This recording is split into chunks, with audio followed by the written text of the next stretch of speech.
Please start. Awesome. Cool. Well, awesome. Well, we have a fantastic turnout for what is a dreadful Wellington Day. So thank you all for coming out tonight. It's really lovely to see a bunch of very lovely faces. And also welcome to Soma Digital. We're a digital agency, we're tight-knit, about 22 of us. I'm our Scrum Master, cross Chief People Wrangler, getting things done person. That's an awesome job. Thanks, Fiona. So I am kind of, I guess, to a point co-hosting tonight with Wayne, which is awesome. In terms of general housekeeping, if you do need to use the toilet at any stage, it's just through the corridor. Men's first on your left and then women's on your right. Hopefully we won't have any fires or various natural earthquakey type things tonight, but the door is right there. We'll just run our way down the stairs. It's simple as that, which is all cool. Just a little bit extra about Soma Digital. We, as I explained to a couple of people earlier, we like to build good stuff for digital in a nutshell. We care about digital, we care about community. A lot of our clients are in the not-for-profit sector. So we do some really cool stuff for people like Red Cross and Plunkett and Save the Children. We also do all of MetLink's digital technology that you see in the streets. So our biggest one on accessibility front is the on-bus announcements, which if you have caught a MetLink bus, you'll understand exactly what I'm talking about. That is our amazing, talented crew bringing that stuff to life. So we have a really big passion about accessibility, really big passion about community, and building accessible experiences. So we're really stoked to have you all here tonight and to be able to bring the Wellington Accessibility Meetup Group to our premise. I'm going to stop rambling and I'm going to hand over to Freya, who has got a fantastic presentation for us tonight. Enjoy drinks and warmth and Cool. Handing over. Yes. Thank you. To add on top of that, if you need to leave at any point or fall asleep, feel free to do so. Not offended. Also, it's been a while since I last presented, and so usually I allow questions in between my talks, but because this one I've been so rusty, please don't slam on the brake. Leave all the questions till later. I will answer any questions or comments or concerns or complaints. Welcomed, but just afterwards, just because my brain can't really handle that right about now. I'm actually overdue for a break. So let's see how it goes from here. So yes, as the premise, I'm here to share New Zealand Tech Rally's journey in attempting to make our tech conferences more accessible. And I guess before I get into there, right, for those who are familiar with us, some of you are, some of you aren't. The ones who are familiar with us, this will be like a recap in terms of what's been happening in the last year and a half or so with our accessibility effort.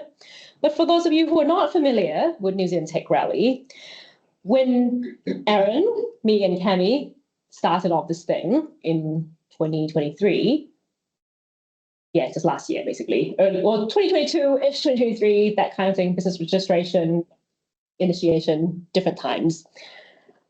We have been in the software industry in New Zealand for more than 10 years at this point. Aaron's probably like way more than that, right? He's like well experienced, well fought. But it means that we have gotten a lot in the community. We're always looking for ways to give back. Aaron was, running conferences. I mentor junior tech meetups. Cami was mentoring a whole bunch of people.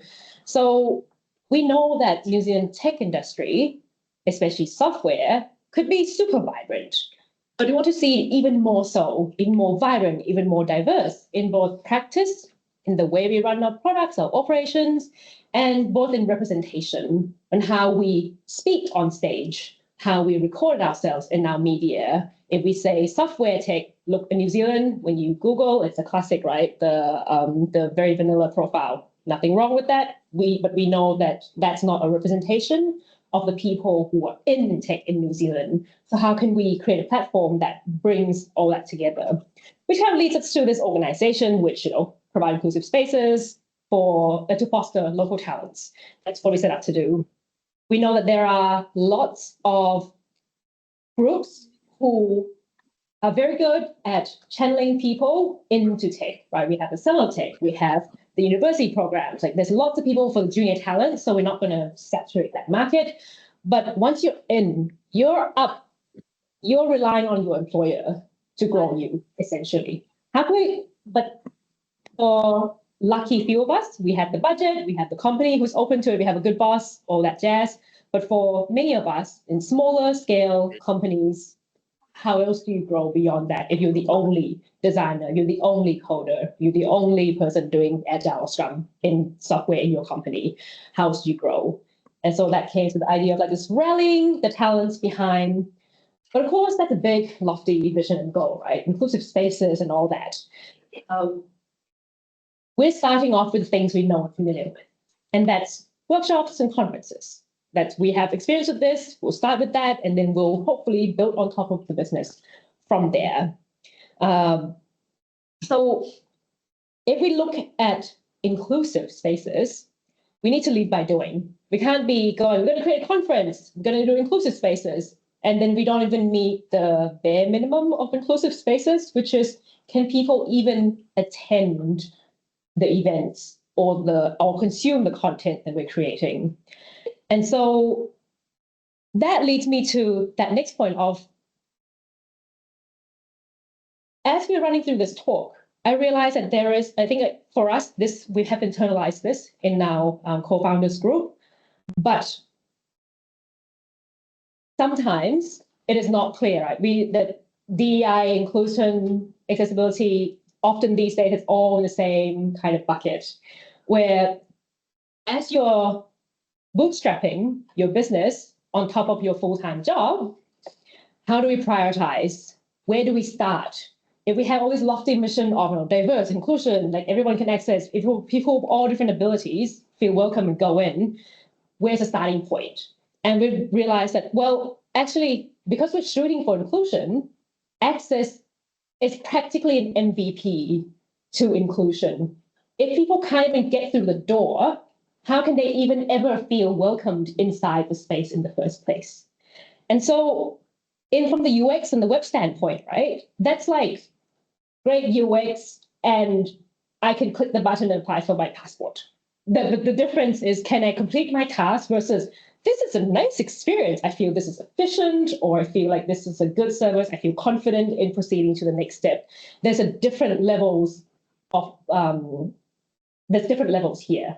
But by shooting for inclusion, it means that we must meet the bar of accessibility first. So when we're thinking about accessibility, right, as us, many of us are accessibility professionals, or if not, we have a strong interest in it. Many of you might have seen the classic inclusive design framework. I'm not going to explain too much about this, but basically this slide shows different ways in which someone can become disabled, both permanently, temporarily, based on situation, loud noises, all that stuff, distracted. So you can be disabled in different ways. Right? You can either, like, you can't walk at all, you're sick, you're blind, maybe you're deaf, maybe you just can't hear properly in this loud cafe. There's different spectrums in which you could go on. But if we think back of accessibility versus inclusion, these are the types of user profiles that we would be thinking of catering for. And when we say access, it means these scenarios within reason needs to be able to enter our space, even access it. And then we can go, right, once they can access it, how do we create a more welcoming space, make all of these profiles feel more comfortable? So it's on top of that. It's not only deaf, only certain groups. It's basically, how do we build that on top of? And that was like the lofty goal that we set out to do, right? If our company mission is this, it's a long-term journey. It's not something you could do from the first day. And so how do we get started with that, knowing that there's so many diverse needs to cater for?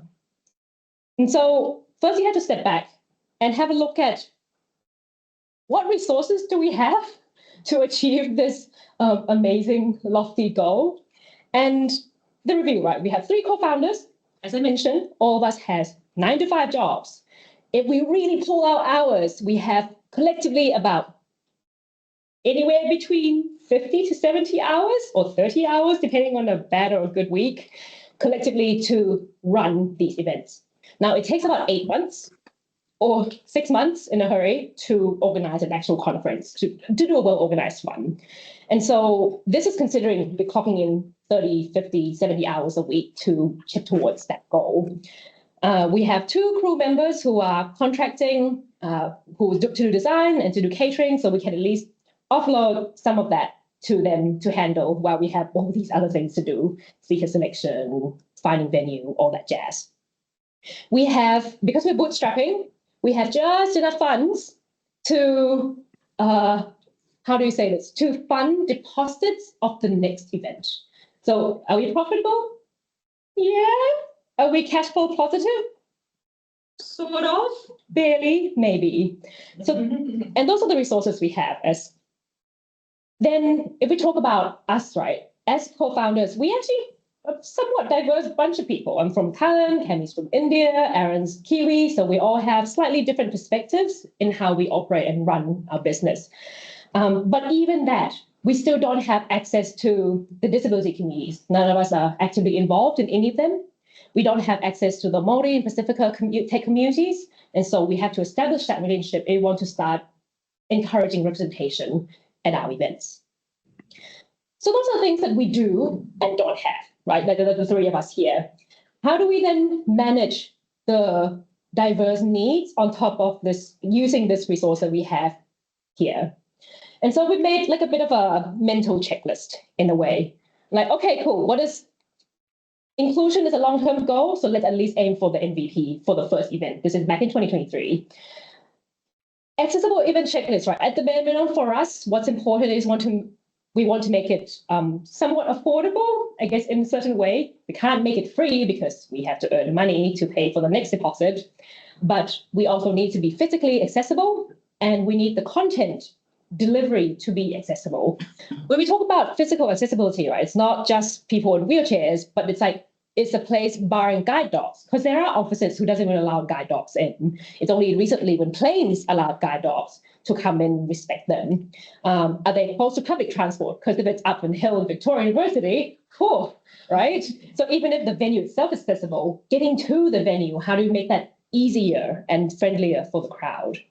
When we talk about content, okay, cool. So our speak is a conference, so speakers delivering their talk.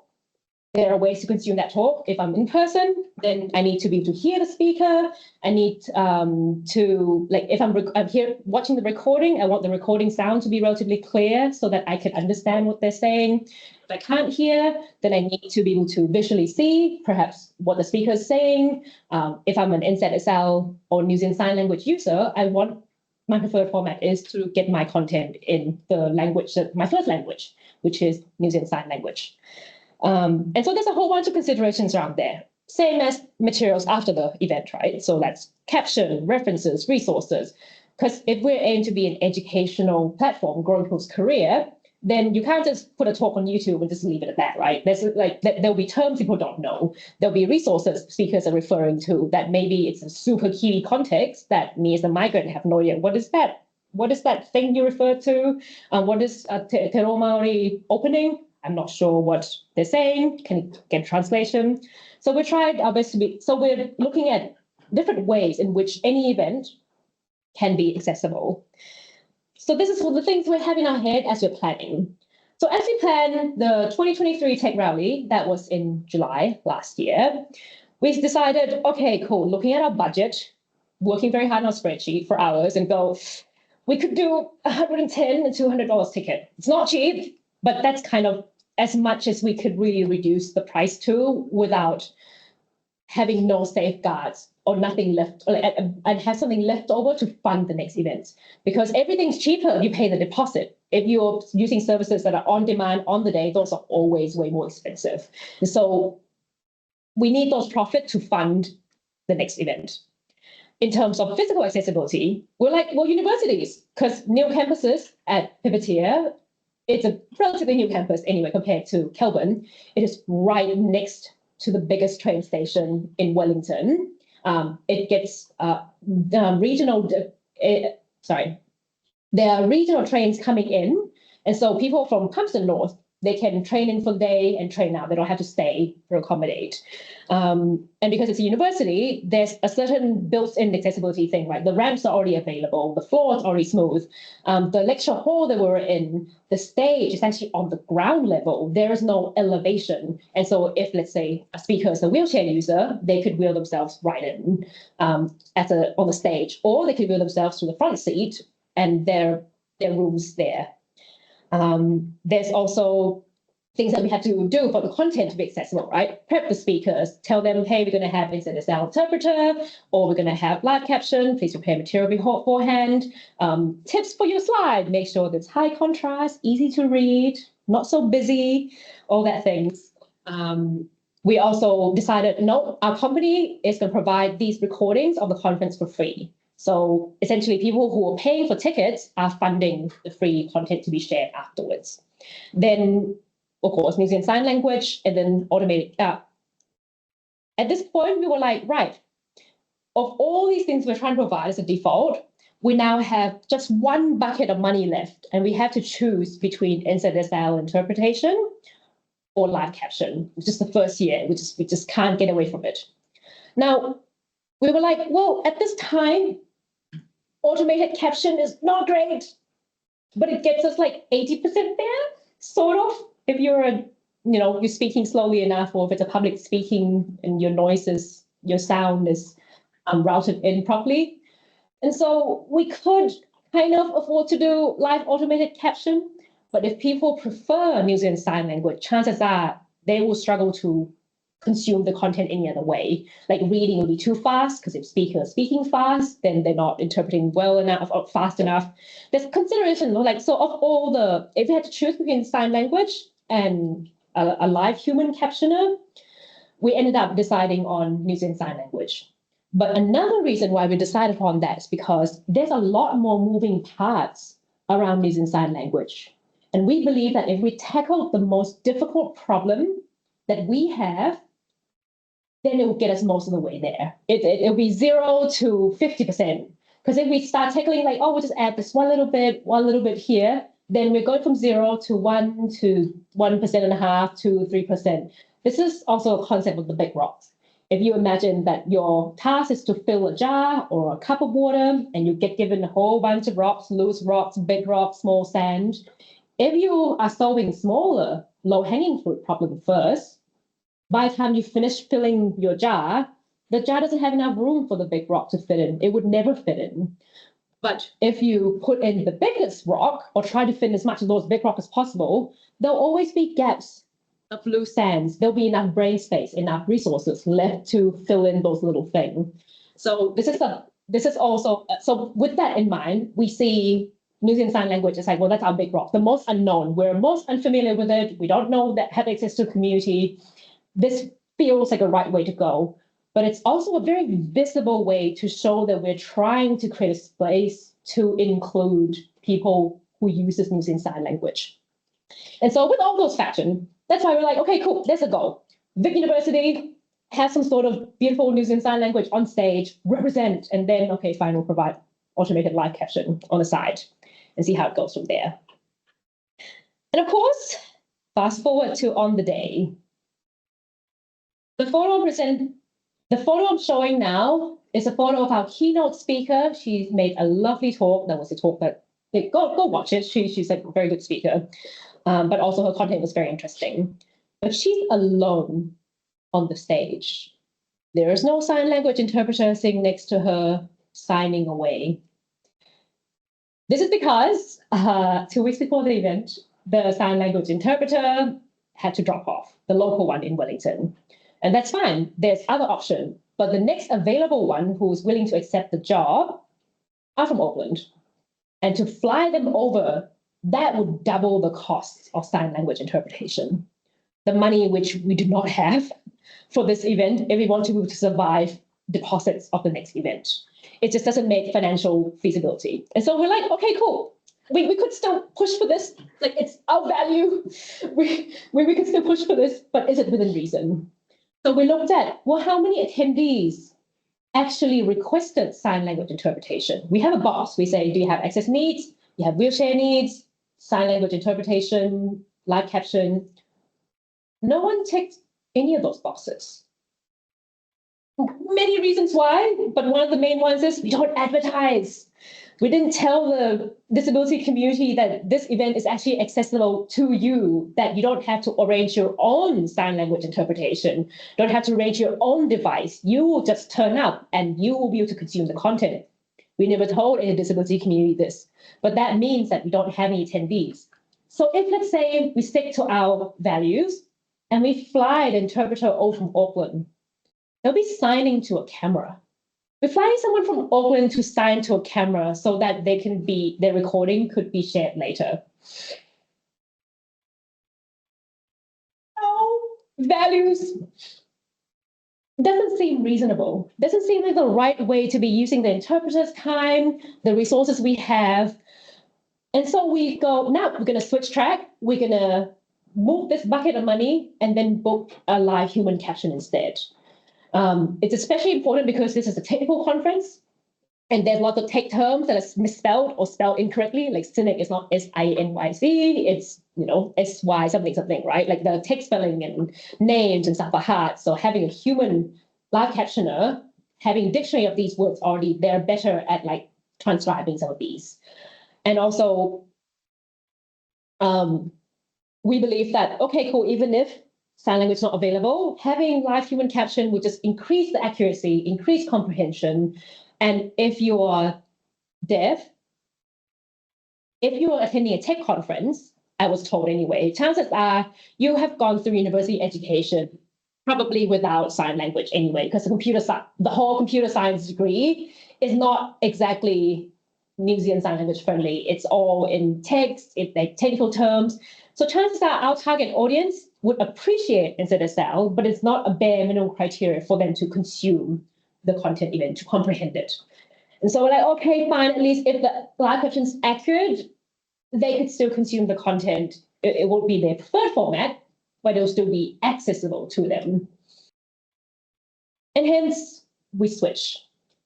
Another thing I want to point out here is, okay, cool, we switched onto the live caption. There is, on this picture, there are two slides behind our lovely keynote speaker, all the same, they mirror each other. It's showing one of the recommended talks that she recommends the audience go and see. In this photo, she was explaining that, oh, hey, I kindly provide the short, tiny URL for you to go and see the talk at the bottom left of the slide. Our live caption box that we provided for the audience is sitting on top of half of that URL, which means that by us attempting to provide live caption, we have now made the content of our speaker's slide inaccessible. Lovely. To top that all off, we found out that when the speaker is being all dynamic and move around the room and get the crowd all excited, as soon as they step away from that laptop they're presenting off, the live captioner who was listening to the talk on Zoom stopped hearing what they're speaking about. So even if the live audience could hear exactly what the excitement is about, what the speaker is saying, the person on the other end of the call, our live captioner, just could not hear anything. So half of our talks in YouTube with this caption box burned into the YouTube video would have inaudible, walk away from talk, inaudible, and a whole bunch of stuff. It's just basically the live caption that we attempted to provide with the way it's done, it makes our talk more inaccessible for the live audience because it distracts them, as well as the audience at home who's watching the recording afterwards. Beautiful. So we've wrapped up the event. It was successful, as in we finished the event and we sold out and we didn't make too much of a loss. But let's review the level of access we managed to provide in the 2023 event. So if I superimpose this and turn this into a bit of turn the personas, the Microsoft Inclusive Design Kit's persona spectrum into a bit of a access needs bingo board that we managed to provide. Ignore the one parent kind of injury, but I'm So for this event, we realized, okay, so if you are physically disabled, you're on the wheelchair, have no arm and stuff, can you attend our event and consume our content? Yes, university provide that. Take that box. Nice. Next, if you are blind or have low vision, can you attend our event and consume our content? Yeah, the audio is okay. They can still hear. The speakers, if you can still hear, then it's accessible to you. That's fine. It might not be great, but you can still consume it. But when it comes to the spectrum of what happens if you can't hear, or what happens if the speaker has strong accent and people cannot understand what the speaker is saying, we do not need any of that. Failed miserably, right? That visual aid that we attempt to provide all just made the whole thing more inaccessible. So in that case, there's a whole year between now and the next event. Can we redeem ourselves just a little bit? And we decided, okay, well, let's roll our sleeves up. So Aaron, Kemi, and I collectively spent about 20 to 24 hours altogether manually editing the caption of all 8 talks, plus 1 hour panel discussion, plus quiz, plus opening. So yes, collectively it was a lot of work because we don't have enough money to hire a professional to do it, but we would have. But then it results in, so our online content, you result in beautifully, hopefully captioned and accurately so, accessible recording afterwards. So that's one win. The next way we redeem ourselves is, of course, provide all the references. So the example of this particular talk, it was Alicia's talk, and because she has a lot of key points, she referenced a lot of Te Reo Māori words. She also referenced a lot of concepts that are very Indigenous knowledge kind of concepts. And so for us, we're like, well, for someone to comprehend this talk, then if they're new to New Zealand culture and Māori culture in general, here's a list of references. And here's the books you recommend, links and resources, all available. Then we also make sure we upload the updated and corrected transcript onto a website along with the resources. And so if you are hard of hearing and you want to consume our content, you will not be able to do it in the live event, but you can at least do it for the content afterwards. That's the best we could do for 2023. But as we look at 2023, we have to plan for 2024, right? So, okay, if we look at the old checklist, so affordability, the location, the content accessibility, this time we're prepared. There's increase in pricing, this cost of living has increased over the last year, catering almost doubled the budget at this point. We also know that there might be a chance of cancellation or any services that might increase in price. And this time we want to make sure that we have enough money in the bucket to do both live human caption again, but try to do it well this time, as well as providing actual New Zealand Sign Language interpretation. We felt it's still important for us to still try anyway to do that big rock until it eventually succeeds. And so, yes, the ticket prices have increased in order to reflect the increased costs of accessibility that we're providing, $170 to $200 tickets. We still stay at the same venue because the devil we know, but also we know that it's guaranteed as we know to be accessible physically. We still do the same thing. Speaker prep, check the slide, provide free recording, but we make sure that we add these layers on top. Did we succeed? This is a photo of our stage, the same venue as the 2023 keynote speaker. One of our speakers, Nivetha, is standing in the middle of the stage with a sign language interpreter interpreting next to her. Behind her, on the right-hand side, there is a slide, her slide that she's speaking to, and on the left is just same ratio of really big font, live captioning available for use. Is it pretty? No, but is it usable? Yeah. We could work with the prettiness later. That's fine, MVP, right? But at the same time, the text is available, at least in a format that you could still be read from the back of the room. So this solves the problem of not blocking speaker content with the text that we have, as well as putting it up. Now, the difference with this is that we actually hired the live caption. Last time we hired live captioner, and it was not follow their own. They could not hear the sound. But for us, even if we solve the sound problem, we still have concern about this is a technical conference, testing conference in June that we've just done, which is this conference. It's the content could be a bit more technical. There could be more tech terms. And so would any captioner who do generic events be able to caption it properly? And so we've hired the person or the group who captioned for Google I/O or Google Developer Conference. And so they know they specialize in tech and medical conferences. It was worth it. And it's like seeing this on stage, it's like, oh, life's complete. I can go now, pack up, sleep, be done with it. But what tops it off even more is the fact that because we work with our videographer, we made sure that the live caption, like the NZ Sound interpreter, is lit enough that the video, we can film her separately. And in our video recording that we publish on our YouTube channel, we have speaker box on the left-hand side, and we have the interpreter box of the video of them right under the speaker with the same priority. And for me, I don't want the interpretation to be this, in the newsstand, right? You see like, okay, it's a big screen and here's an interpreter little box right in one corner. Because if that's the way you're consuming the content, if the hand gesture is too small, how are you going to be able to comfortably consume it? And plus, if that's the way you're consuming the content, you're looking at the interpreter anyway. You're not looking at the speaker. And so the priority from our point of view should be given in the same level. Of course, we still don't have enough budget to hire someone to edit our caption, closed caption on YouTube. But because the live caption quality was so good, it was a lot faster for me by myself to churn through all the caption. It took half the time that we took last year to do. So that was a big, big win.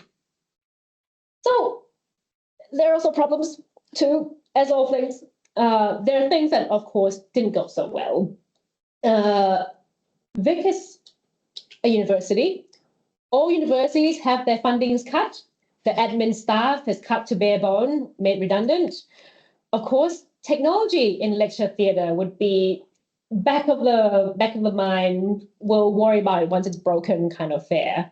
So we found, to our horror, on the day that the sound in the room has worsened. So it was very hard for our audience, live audience, to actually hear the content of what the speaker is saying properly. There's a reverb or a sound delay, and the sound bounces in a weird way. And it was just a conference that was really difficult to listen to, especially when this time we consciously added a few new speakers, or I guess like a bit more diverse speakers. And so they speak in different accents, they speak a bit faster, they're more nervous.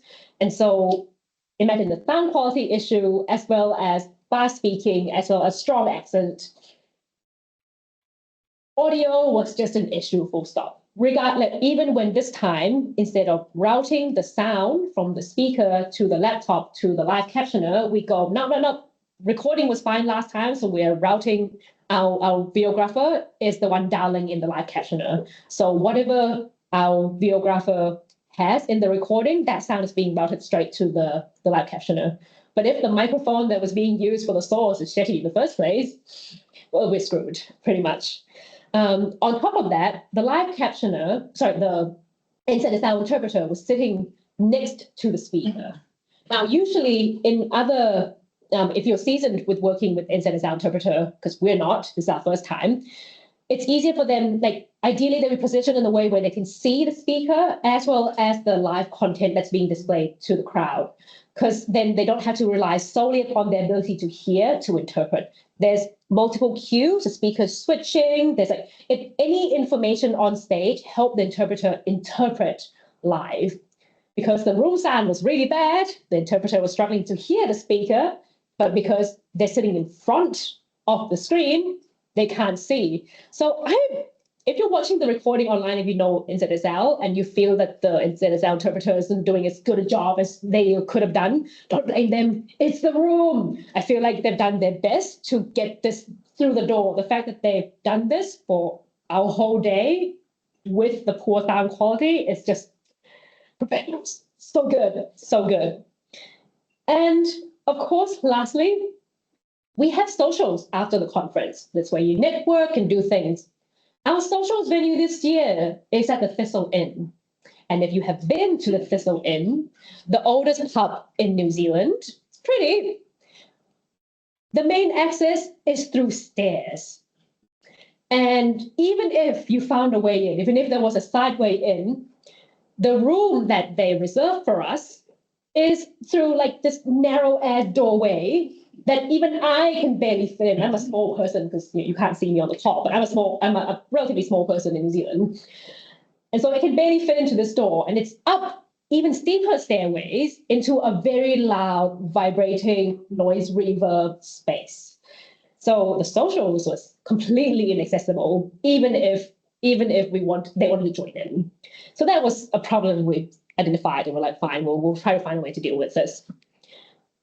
But okay, cool. Let's reflect, right? There are wins and there are losses in this scenario. Let's reflect upon how we did compared to 2023. So this is the access needs to 2023, as we mentioned before. With people can get to our venue, they can access our content. If they're seeing, if they have they can at least hear the content in 2023. But if you have a vision loss or anything, if you can't hard of hearing, you'll struggle with our live content.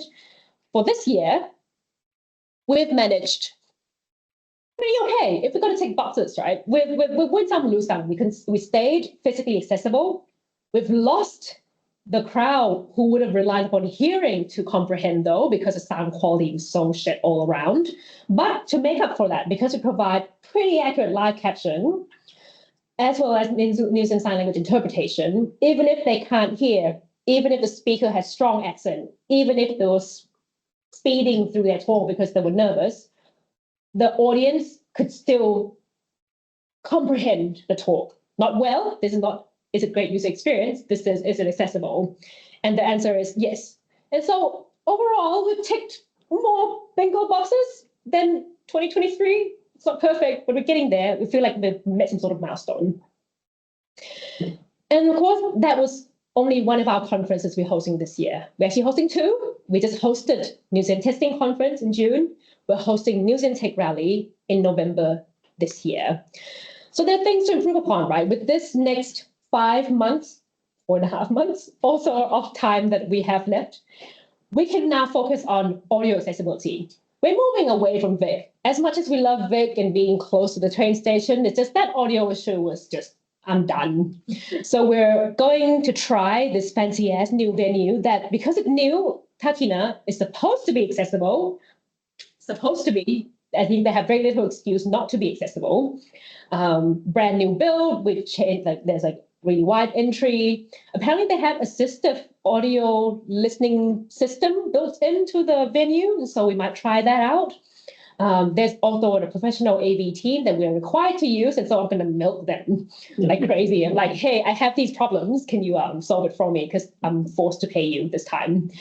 But we had to assume that the sound system will be better, right? It's a newer venue, hopefully better mics, more variety. So we'll work very closely to make sure that we've solved some of that issue.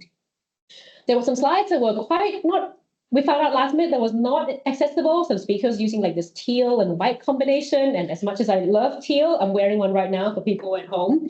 I know for a fact it doesn't work if I have a white label on top of my shirt, right? It's bad. So there's things like that, okay, we'll catch it earlier on. And this time, because we now have the AV team to work with, we'll work very closely on how do we position the interpreter so that they could hear and have more information sources live on stage to interpret more comfortably and not tax their brain trying to listen as well as translate or interpret for us. And also, depending on the screen that we have, the audience should be positioned in the way that works. Then we can look at perhaps more accessible, physically accessible socials. Cognitively, that might be a bar for next year, but for now, we're at least start with you can physically be there. And then whether you can be comfortable, we could plan that later on. That's inclusion and stuff, right? But aim for access first. So that's a thing that we're looking to improve in November at the end of this year. There's so many other things we could be doing. I mean, we set small goals, right? We've done milestone. Milestone 1, this event, we add one more layer. Next event, we add one other layer. So these are little features that we're just stacking on top of each other based on our experience and what we can learn. Those are little milestones. But the future, 2025 beyond, if we're aiming for inclusion, there's so many other things we should be doing or could be doing. Like, can we now live stream the experience? We have enough, before we didn't have enough people, 3 of us, one managed a stage, one managed catering, one's just staying sane. And so not enough room to monitor and make the live stream experience welcoming, not time to troubleshoot if something's wrong. And so can we hire a crew member and do and add that on to our service? Perhaps we can have disabled speakers this time on stage now that we've started to create this event accessibility thing. We have been providing New Zealand Sign Language interpretation for the onstage content, but nothing at break time. And that's where you network and you grow your career, get to know other people. So right now, our disabled participants are not having that sense of belonging, feeding back and that sort of thing. They're just consuming the content one way. They have no way to give it back to us. And so is there ways that we can do that better? Can we hire 2 other interpreters for the break time? What scale conference? All that things. Social events at the venue, because if it's a fancy venue at Takina, we could totally arrange some sort of socials right on site. So we have a lot of control over a quieter area, a more spread out space rather than a loud, noisy bar, or, you know, like dealing with toilets that are up the stairs, even though I can enter the venue, that sort of thing. We could partner with Disability Services Group. There's groups doing amazing things, Deaf Aotearoa, the Blind and Low Vision Foundation, the Autistic Professional Network, so many other disability groups that if we are going to truly be inclusive, we should be working with the disability community to make sure that we're providing the best experience for them rather than we're doing this for you, shifting. Where right now we're just barely meeting that minimum criteria. That's a long-term goal. We could be sharing more of our knowledge. These lessons that we have, how do we balance this technical thing? If you're going to have NZSL at your event, here's a technique in which you could do. Event professionals would have this information, but often the software professionals like us or tech professional, we don't usually host events. This is the rare, weird situation we're in. And so we don't have normal access to these kind of information that perhaps events industry, professional ones have. So it's up to us to share and make this easier. How do we make this meetup more accessible, providing live caption or like automated caption? In the future, we might do NZSL depending on the crowd, whatever works, right? But sharing how we could or might do this based on the technology that the organizer have would be something that we could look into in the future. And of course, sharing the effort we put in. There's also this thing called the accessibility statement that we should really be putting out. Because for people with disabilities, the first thing many of them do when they're trying to find out if they can even use this service is go and find the disability statement.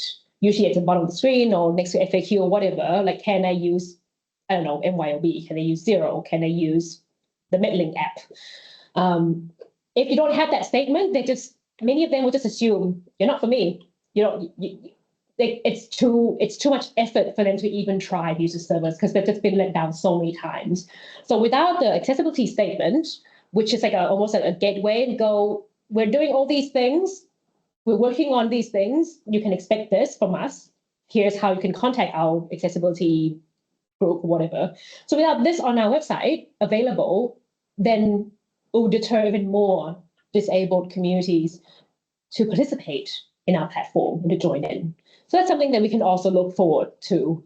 And since we have actual recorded evidence of us providing some level of accessible content and service, hopefully together this could pair and give them more confidence that they could at least participate or attend some of our events. Now, I've shared a lot about physical spaces, right? This is all events and management stuff. This is Wellington web accessibility. How does this all kind of relate to each other? And as I was writing these key lessons, I realized, yeah, the lessons are exactly the same. Or at least the key lessons that I would like to impart upon you is exactly the same. First, all this effort probably looks like an effort to many of you or many people who are listening to this, maybe not from the disability communities or accessibility communities, maybe just anyone listening to, oh, that's a lot of work you're doing. But if your value already started with inclusion, then accessibility is an MVP. You can't be an inclusive space without being accessible at the same time. And so treat accessibility as the MVP. That's a minimum viable product before you even go ship or work towards that level before you say, yeah, I'm inclusive. Because you can't even start to say that I'm inclusive if you don't even have access to this, can't even allow people to access your service. So bake inclusion into your vision, into the way you operate, into your values, and accessibility would kind of naturally follow if you follow through with what you set out to do. The next one is treat accessibility and inclusion as a journey. Don't go, okay, cool, next year we're going to be accessible and we're going to do all these things. And like, no, there's different variety of needs. If you're going to start with 1,000 needs that you might need to cater for or consider, you're going to be tired listening to this. Like your limited resources, the three of us, the hours we have, the lack of money that we have, you're going to stop at the door. You're not even going to start trying. So break that down, treat it as a learning journey. This time I'm going to be able to chip away at this one thing. It will help this crowd. This next one, I'm going to try this other thing. And I feel like with web accessibility, often we get to this, right? We're like, okay, cool. The MVP is WCAG standard or the Web Content Accessibility Standards. Today, there's like the audit came back with about 2,000 errors. Oh, it's too much, too hard, let's throw it away. No, like any responsible group will be, okay, here's a backlog of things. We'll chip away at 1, 2, 3, 4, 5. And eventually you'll get to the bare minimum. WCAG is the bare minimum. It's not good. It's just, I can use this without being blocked. And so then you can aim for what does great look like? How do we make this even smoother? How can we reduce 20 clicks to complete this task to about 5? And that's a all-around good user experience. So treating this as a journey, set small achievable milestones, and that would help you stay motivated. But what would help even more is being aware of that values that you set out to do, right? You're doing your job, you're auditing, you're writing web code, you're designing, you're doing whatever it is with your software product. What is important to you? What's the top thing? What's the thing that you cannot compromise on in terms of value?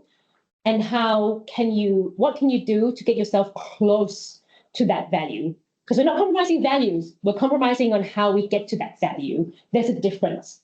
And find a space where you could be satisfied with the small effort you're making to get close to that value. And as you make decisions and priority, that would help you sort of stay motivated. But also, last one is preparation. Like all this work, the New Zealand Sign Language interpreter, they came and told us afterwards that we provided them with the most well-prepped document they've ever seen.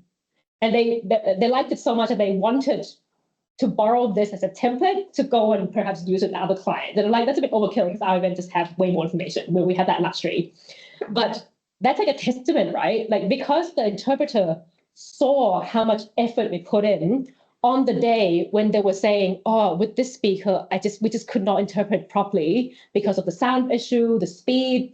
And so like, can you please not have the NZSL video of the speaker on YouTube? Because it will make the talk even less accessible because the interpretation was so poor. But the thing is like, if they were just doing this as a job, they wouldn't have told us that. Or maybe they would, depending on their professionalism. But that level of transparency and understanding only comes from your vendor when they know what you're trying to achieve, but also when you're preparing with them. Like this whole audio issue or the presentation issue or the layout they want to display on YouTube, we have to communicate that and work that out with our videographer before the event, not afterwards. And so this talk is a retrospective of our journey, right, over the last year and a bit. It helps us review where we are in our current accessibility journey or inclusion journey. It also shows how far we have left to go. I mean, that accessibility bingo was only covering the access needs layer. It doesn't even start with inclusion layer. That's something we can work towards. But we've done something. We've chipped away at it. We've achieved more than we did last year. And that is something worth celebrating. So we're going to try to use this momentum to improve the accessibility of New Zealand Tech Rally at the end of the year. If you can, come join us and witness how much further we've come or how far we backtrack, depending on the sound quality and everything else that might happen, because new venue, new vendor, new everything, lots of things could go wrong. But if you can't join us, you know our recording would be live and you could witness our humiliation or success right on our channel. So yeah, join us. Thank you.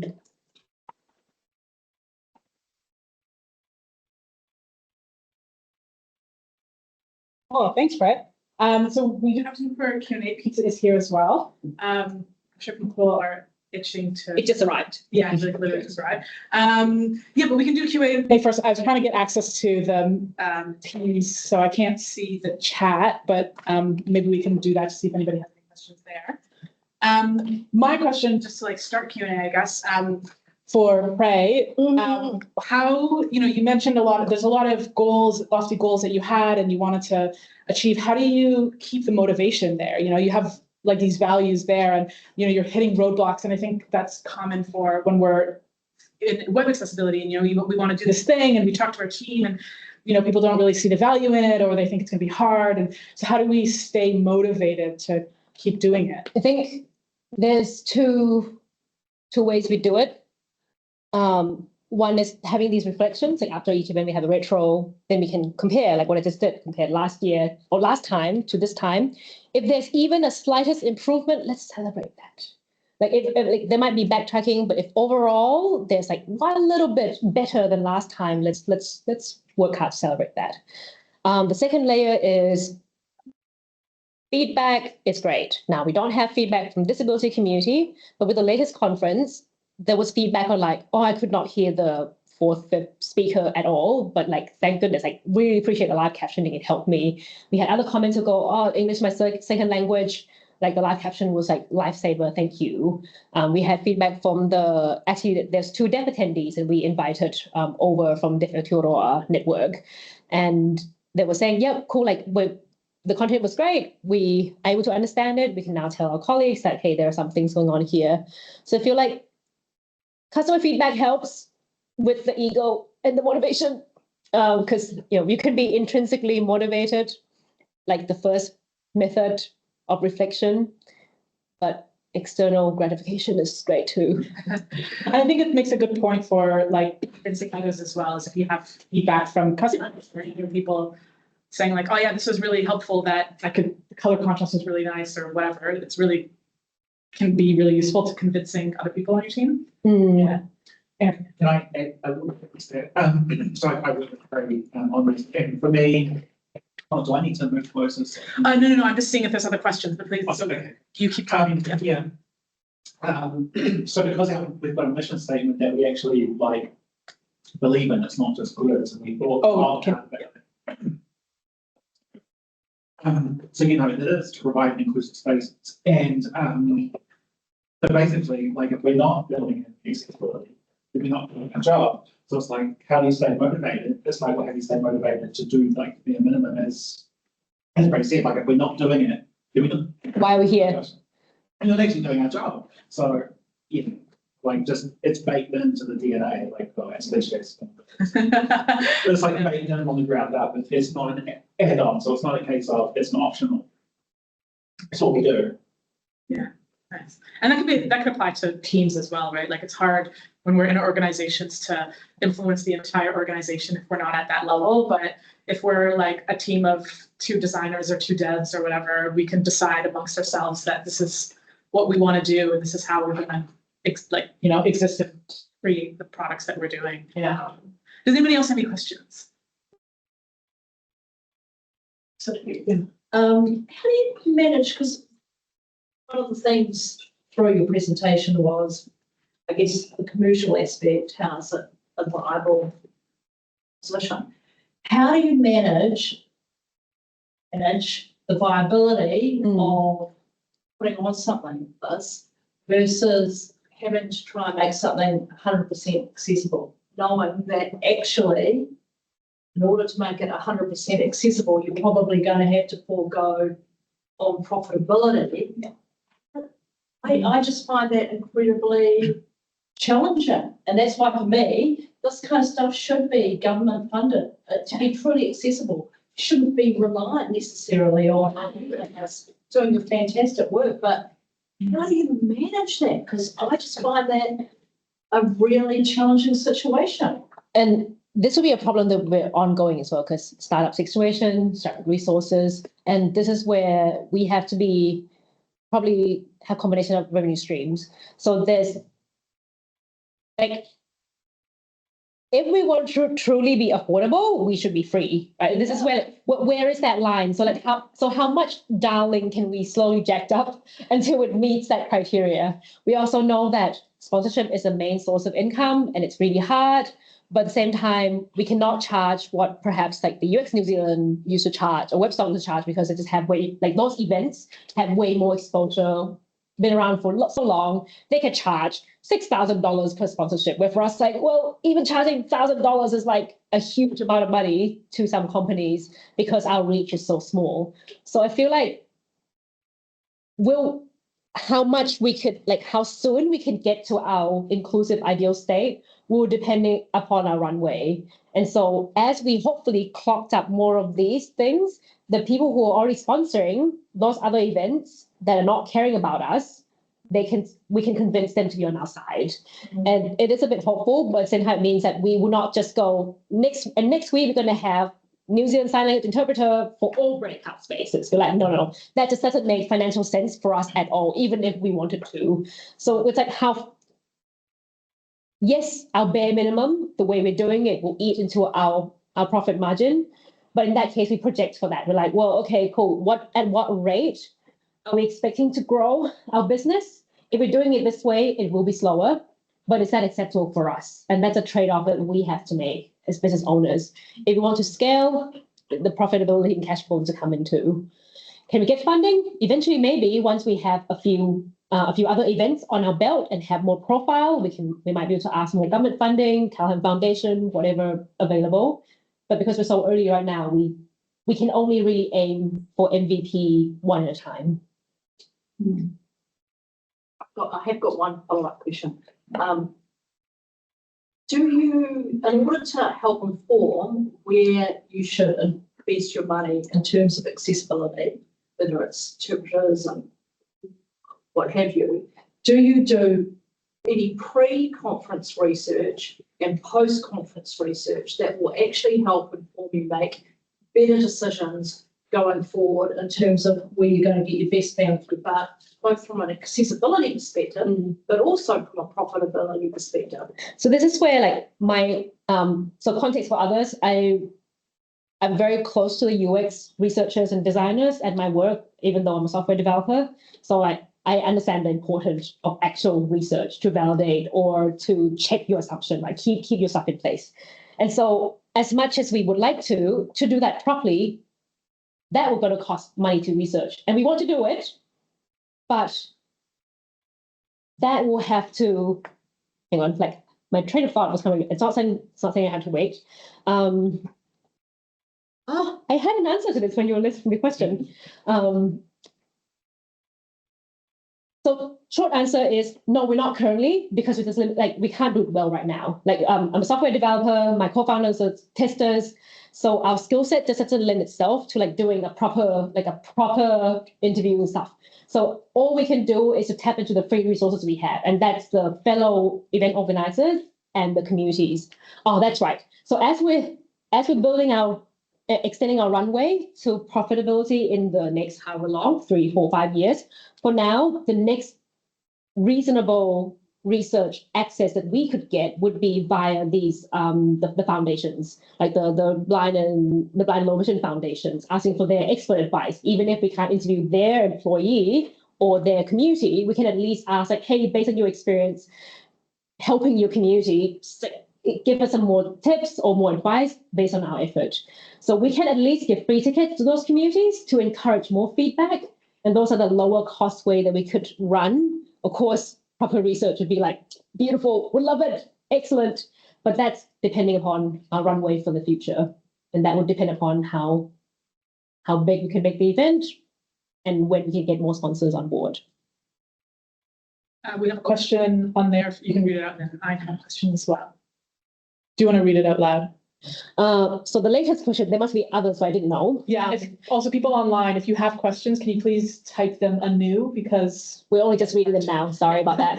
Question 1, did you create any documentation or is there an opportunity to create guidance that is available outside New Zealand Tech Rally to make other Wellington-based meetups and conferences more accessible? Yes, so as we're making our events, we're slowly building out templates for ourselves, but the intent is to be able to share some of these outside. Actually, I was in the middle of preparing the NZSL interpreter prep doc in the format that you could just insert your event and then, it's a plain old Google Docs, but like it's formatted with text and stuff that if you're going to hire an interpreter, here's what you can fill out to go and use for your event. So we're slowly building out that kind of resources and letting them, like once our website is complete, right now it's just an event website, not a company website with event pages. Once it's completed by the end of this year, then we will have section for the blog, the resources, the thing. But the aim is to, where we can, to share more of this out. So that's question 1. This is the same question twice. Cool. Nailed it. Commentary. Yeah. Just on that, or what I'm hearing from a lot of what you're saying, both in the talk and in the Q&A, is a lot of like milestones, like small steps, baby steps towards things. There's like big goals, but like you're taking small steps. So, and that's how you accomplish eventually the things that you want. So I think that's a good, like you're a good like living example of that, of like taking accessibility slowly. Ryan, do you have a question? My question is exactly the same with that question. But also I think like another thing to add on, like after your talk is that when a lot of people think about disability, they think of it as something that you have to do extra and it's gonna like cost this much, and it's just like having this like very heavy weight on them when they're doing disability. But then when you're saying that it's actually benefiting people who couldn't listen to like the shitty sound system, it's actually accommodating like for all the aspect that, that you might not have done that well, or there might be some hiccups, and that disability can also catch that. So I think that's a very like cool way to like look at disability also, as it's not something that's like burden you, but it's actually something that like adding on and contributing to your product and making it better just as a whole. And I find the way you summarize that is better than some of the, like, because another common one, disability community or accessibility community, is you make like the ramp, right? The what's it called?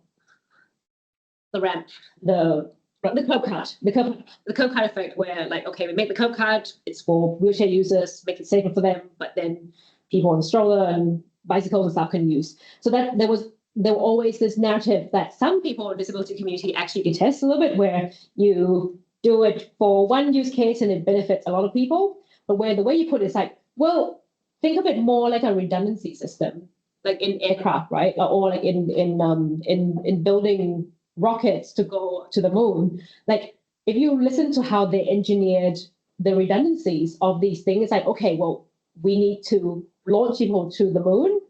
There's ways that these rockets go wrong. These are the built-in redundancies. Okay, if none of these things work, then we have this thing that will still get you to the moon. Not as great as the first method, but it's still there. So I feel like the way I'm putting it is very much like, I like it better. It's like, treat accessibility features and things as your redundancies. If one method failed, you still have other ways people could still use your service and consume your content. Probably less of a question and more of a shout out, if you don't mind. Really respect that your values led. I think it's quite a privilege for us to be here today. Events aren't just about the information that you take on board, it's also social, right? So it's nice to be here today and meet new people. So I can imagine what it must be like for a particularly disabled person not being able to engage socially. It could be quite lonely. So shout out to you and your team, enabling people to participate with disabilities in more social activities. Still something we need to get better at, but well, it's percolating. We know it's a problem. I think that's probably the next step in your journey that I'm most looking forward to seeing is whether it's through raising your profile or getting your brand story out there. I mean, you alluded to the accessibility statement as being a potential barrier as well. Yeah, sort of tapping into that potential and reaching more people and basically increasing attendance at your events. Thank you. And I would just like to say on behalf of Soma Digital, I'm really, I mean, you really struck me, caught me by my emotions with this in terms of the work that you're doing.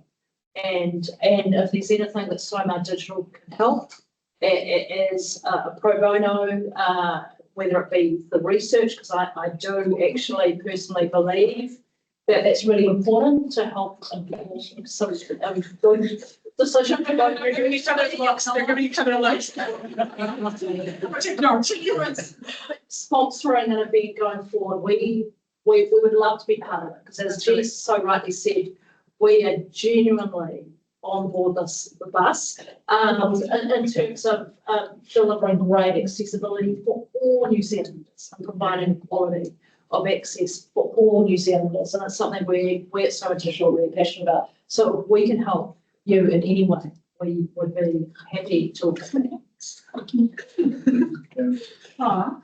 I guess on that's like a lovely note.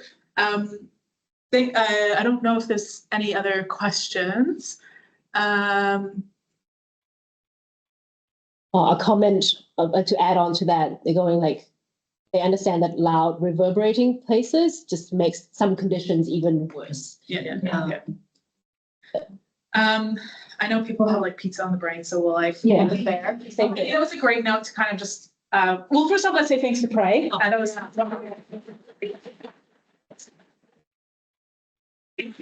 Yeah, and kind of touched on like what the purpose of this meetup is just bring people together and have like-minded conversations about accessibility, specifically web accessibility, but as we can see, it extends beyond that as well. So thank you everybody for coming. I don't know if I introduced myself. My name is Maya. I'm the managing director of Aleph Accessibility.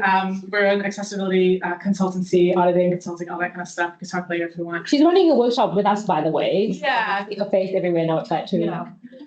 Yeah. So anyway, thanks everybody for coming on this day. Thanks everybody for joining us online. We hope that you enjoyed it. Let's go get pizza. Yeah. All right. Bye, everyone. Thank you.